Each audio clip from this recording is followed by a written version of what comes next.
Our guest today is a librarian in a public school in Washington, D.C., with an impressive background. She holds not one, but three master's degrees in library information science, media communications, and education leadership. Her impact extends far beyond the classroom. She was inducted into the Chicago Public School Librarian Hall of Fame with numerous awards and accolades to her name, including the 2015 Leadership Award from the Black Caucus of the American Library Association. My guest is truly a trailblazer in her field. Without any more delay, it is our privilege to introduce the remarkable and inspirational Casey Boyd. Hi there, how are you? Could you tell us about some of the books that made an impact on you during your childhood and early teenage years, and why they were special to you? Oh, wow. Well, I was that traditional, curious kind of kid that was reading a lot. I loved reading books that were by Virginia Hamilton, the Pickneys. I love Disney books, Judy Blume. These are some of my favorites when I was a um, young girl and preteen growing up in suburban Chicago. And so that's what kept me going in and out of the libraries, is because many of these authors wrote series or they just wrote multiple books. And as soon as a new one came out, I was there to pick it up. At my high school, we don't have a school librarian. How do you think the absence of a full-time librarian at some high schools might impact students' educational experiences? And how can we work toward ensuring that all students, regardless of their zip code, have access to a robust, well-stocked school library program run by a full-time certified school librarian? Well, first, I think it's really disheartening to hear that you do not have a school librarian on staff. School librarians, um, for many people that work in education, they think the only thing that we do is just check out books. And we do so much more. We're driving the school curriculum in terms of we're that underbelly that supports the school curriculum.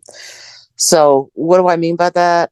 Um, Students learn in various different ways. Some are tactile, some are visual, some are auditory, and so on.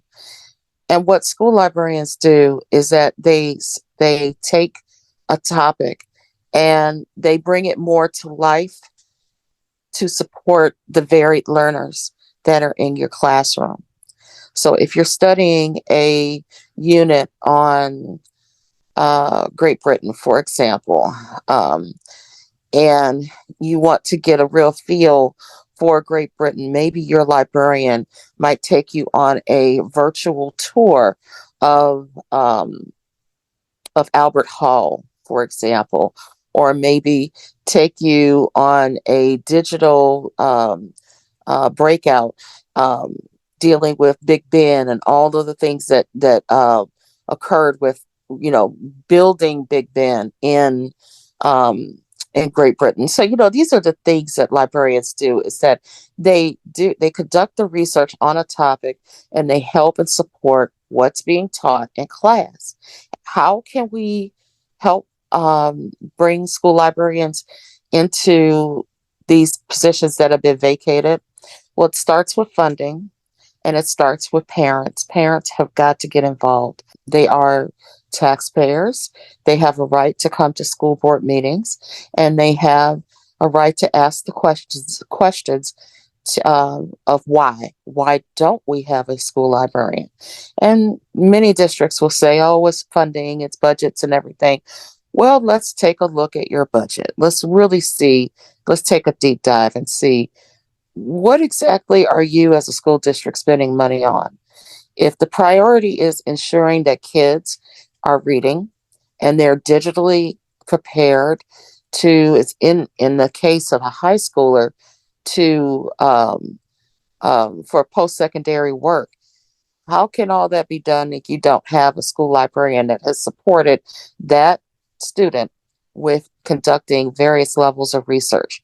Because I'm going to tell you, I've heard this time and time again. Students that go off to school, 4 year university, college, or 2 year, they struggle because they didn't have some of those core skills that were developed and helped developed by a school librarian in terms of research and inquiry. Um, and then last, I'll say this in terms of the high school. School librarians help students out a lot with the college selection process, all the way down to writing that letter of inquiry or personal statement that many students have to write an essay, in order to get into a university. School librarians have been known to help support young people in writing those essays, to conduct the research, to make their essay or their biography sound robust so it would capture the interest of a recruiter from a university. These are just some of the things that librarians do. But and I could talk for days on this, but I'm just like thinking off of the top of my head because you are a high school student. These are things that impact you right now. And school librarians definitely help with areas of discerning information because there's a tremendous amount of information that's thrown out here. And it's hard for young people to navigate it. But with the help of a librarian, they can help you surf the net and find credible sources for you to use, not just for personal inquiry, but also to complete assignments for school. And this is what's needed right now, especially in our digitally, heavy, information heavy society that we live in. Librarians do a lot. We do a lot. And then it also goes into the social and emotional level. I have students currently have struggles with anxiety. Some of them have emotional behavioral disorders. I have some students that have issues with parents, loneliness, not fitting in, and they come to the library and they find that this is a safe space where they could come and just be free or just be, get away from sometimes the other kids in class. And then, of course, my LGBTQ kids that come in, I call them my pride kids because I'm so proud of them for showing pride. And I always make my library space a safe space for them where there's no teasing, no disrespect. Everyone respects one another, and we just treat each other in a kind manner. And if that cannot be done, then I always tell the students, this is not the best place for you to come during the school day because we don't treat people in a disrespectful manner here. So, yes, it's also navigating and also taking a daily temperature reading of certain kids that come into the library because some of them are in crisis, some of them are depressed, some of them are just not feeling good about themselves. And sometimes just having a constant of a librarian makes a difference for them. Just like having the constant of a classroom teacher can make a difference for them as well.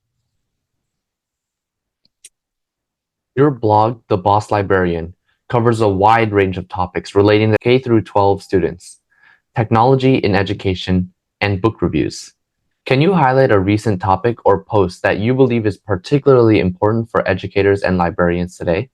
Right now, what's really important is for me is the importance of students having the freedom to read and having them say, hey, this is what I want to read. I feel excited about this and advocating for those books to meet those personal needs. So that's the biggest thing that overall arching theme of my blog as a whole is giving kids those freedoms and not dictating what they should or should not be reading. I recently interviewed Newbery Award-winning author and illustrator Jerry Craft. What was your reaction when you saw yourself depicted in one of his Marvel comics? I was shocked, to be honest with you. Uh, I was online one day and someone tagged me and said, "Oh, look at this! You're in a Marvel." He didn't say anything to me, I didn't know anything about He it just until put you in somebody there? tagged me. Yeah, until somebody tagged me online, and I was like, wait a minute. And I went back and I read his section, and then in particular those panels where I'm referenced, and I'm like, am I really seeing myself depicted? Do I actually see my name here? Yes. So it was very flattering. But it just goes to show you that when you're so busy doing the work, you're not paying attention to, well, when you're so busy doing the work, people are really watching you very carefully. And that's what it really comes down to. He was observing the work that I was doing, advocating for kids to read. I'm just so proud of him because to see him on Velshi or either Joy Reid, during the weekday or either on the weekend, and he's speaking so passionately about the rights of kids and how they should be able to read his book and others that they're interested in. I'm just so proud of that because there's some authors out here that will not get too deep in the woods on this topic, because it is a complex topic, and it could be a game change. It could be a changer of your career, you know. And I feel that he's extremely brave, and I appreciate the words that he has always spoken about librarians in the work that we do. He's always, hyped us up, and I really appreciate that. When you're putting in work, other people are acknowledging it. None of your work goes under the rug. You never know who is watching you. You know, I'm just busy doing the work because why was I hired? I was hired to service kids. I wasn't hired to be online and talk with people, online and so forth. My primary function at Jefferson is to work with kids and to get them excited about reading and to support the curriculum. That's my job, and it just so happens that people pay attention to what I'm doing. You know, the good things, the bad things, and the ugly when I mess up. So, you know, there's an audience there to watch that, and sometimes it's funny, and sometimes it can be sad and pitiful. But they're there watching it. Casey, with your extensive experience as a librarian and your dedication to promoting literature, can you share your insights on the importance of addressing banned books and censorship in today's educational landscape? How can educators and librarians effectively navigate these challenges to ensure students have access to diverse and thought-provoking literature? Well, it takes a level of bravery, because in this day and time, um, you have people that are not in agreement with, or they do not share your Same they vision. don't yeah, they don't share, they don't you don't have a common vision. And some have taken it to the extreme where they want to be intimidating and threaten people. And so if you're to take a stand on this issue, you got to have a level of bravery and also thick skin. Even though I work in education with my colleagues, there's still a small level of disconnect.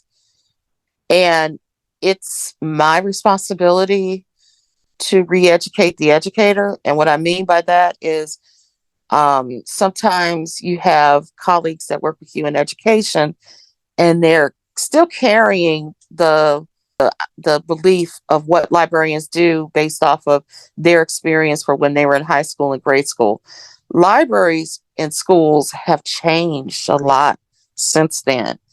And it's my responsibility to re-educate them, to show them that things are different. We're more progressive. We're more digital. We use computers. We have blended learning, everything.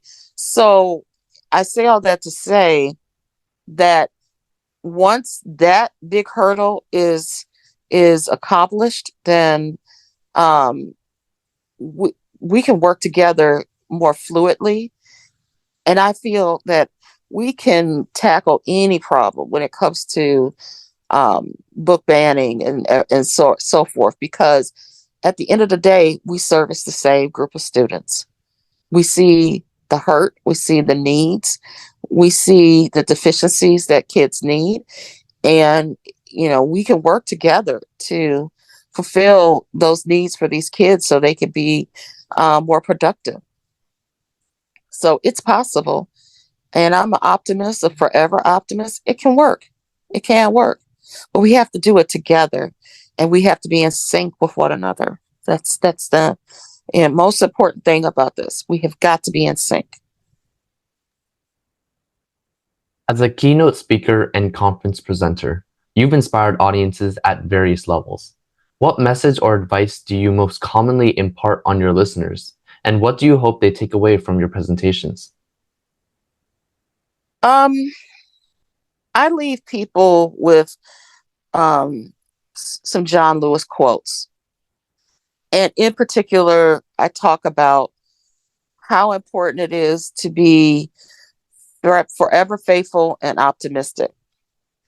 If you take faithfulness and optimism out of advocacy work, you're not going to be very successful, in my opinion. You always have to remain optimistic that things will change. And while trying to get things to change, things will get very difficult. And some people may say, you know what, maybe you just should give up. It's too, this is too hard. But you got to have that faithful and optimism that things will get better. And that's what I always leave with audiences, is that you're going through a very rough time right now, but hang on, don't give up. Things will get better. It may be a year, 2, 3, 4, 5 years from now. But things will get better.